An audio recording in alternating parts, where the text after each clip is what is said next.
Are you playing?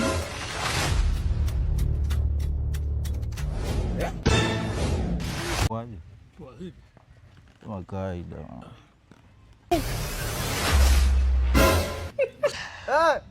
Mimi sina haja ya kumchota mtu unyayo. Punde si punde ikatokea kutokea. Mchota unyayo wakati mimi nyumba ni ya kwangu. Wao wanaleta dharau.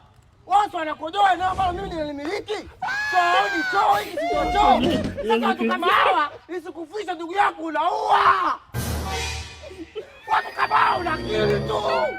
Oya mzee vipi? Hizo ni dharau. Kwa sababu hii nyumba nimeijenga mimi. Hawajui gharama hii nyumba. Gharama la hii geti ni gharama kubwa. Nimeuza figo kwa sababu kutengeneza hii nyumba. Wanaletea dharau. Watu kama hao unaua. Kesi ishakuwa ngumu. Watu kama hao unaua. Yaani kama shama imamu